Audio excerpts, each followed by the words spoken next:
නුහුරු ජාත්‍යන්තර සාම සාධක මෙහෙයුම් ඇසුරේ සිදු දුර්ලභ සිදුවීම් ඇසුරින් සියුම්ම ප්‍රතිනිර්මාණය කළ බෙලා ජීවිතේ වැඩිම කාලයක් විදේශවල ගත කරපු විජිත බණ්ඩාර හේරත්ගේ හරි අපූර්ව සිනමා පටයක් සේ රස විඳිය හැකි කතාවක්.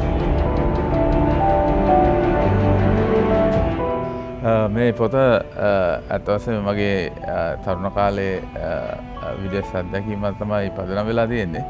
බ්‍රිතාන්‍ය අධ්‍යාපනයෙන් පස්සේ මම එක්සත් ජාතීන්ගේ සංවිධානයේ ජාත්‍යන්තර සිවිල් සේවකයෙක් විදිහට රාජකාරී කරන්න යවුණා. මම ඒ අත්දැකීමත් තමයි මේ පොත බිහිවුනේ.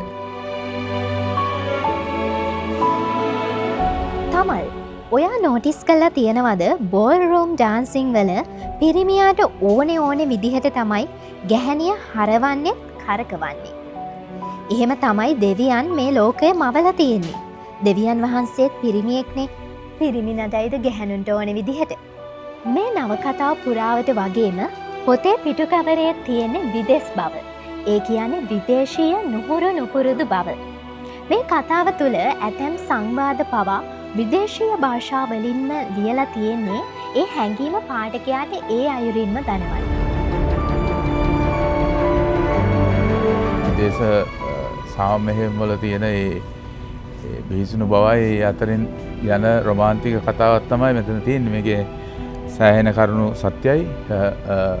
ඒ සමහර දේවල් ප්‍රබන්ධනය කරලා තියෙනවා කියවගෙන යන්න ලේසි වෙන්නේ.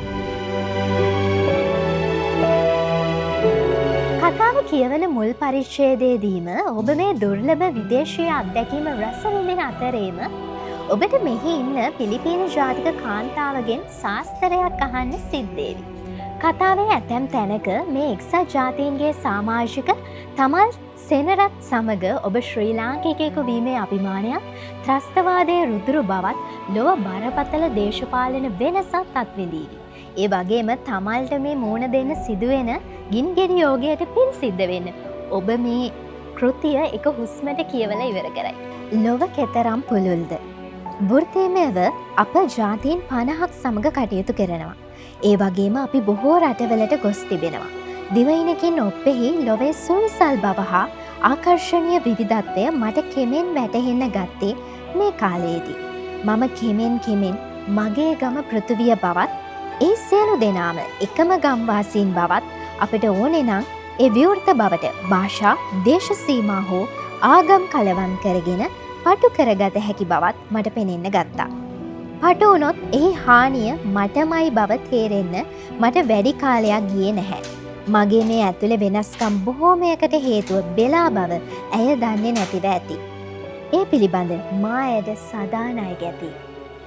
මේ සියල්ල අතරේ ගැහැණියක් කෙතරම් මෘදු වුණත් ඇය තම ආදරණීයන් වෙනුවෙන් කෙතරම් දැඩිද යන්නත්, පිරිමියෙක් කොතරම් රළු වුණත් ඔහු ප්‍රේමයේදී කෙතරම් මෘදුද යන්නත්, ඒ වගේම පිරිමි කඳුලක් කෙතරම් බරද යන්නත් ඔබට වැටහෙනු ඇත. රාගය හා ශෘංගාරය අතර වෙනස. ඒ දෙක වෙන් කරලා දෙන්න ඕනේ. මේ අපේ තරුණ තරුණියන් තේරුම් ගන්න ඕනේ ඒ රොමෑන්ස් කියන එකේ වෙනස. ඒ රොමෑන්ස් වල අර ඔය අනිත්‍යප එකක් තියෙනවා තමයි. නමුත් අරකේ තියෙනවා යම් සෞන්දර්යාත්මක ගතියක්, ඊට අමතරව සමීපත්වයක්, ඊට පස්සේ අලංකාරයක් තියෙනවා ඒ ශෘංගාරයෙන්. දැන් ඔය කවි පොත්වල ඉස්සරුණත් ලියලා තියෙන්නේ මේ කාමයේ රාගය නෙමෙයි ලියලා තියෙන්නේ ශෘංගාරය ගැනයි. ඒ කවි පන්ති වල එහෙම ලියලා තියෙන්නේ ඒ ශෘංගාරාත්මක බව. රොමැන්ටික් ඇස්පෙක්ට් එක තමයි ඕකේ මම පුළුවන් තරම් ඉස්මතු ගන්න බලලා තියෙන්නේ.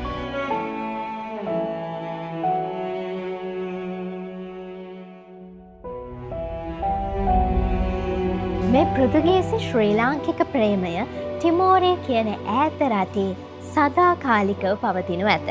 විජිත බණ්ඩාර හේරත්ගේ බෙලා ඔබට දැන් සියලු සරසල් පොත්හල් වලින් මිලදී ගන්න පුළුවන්.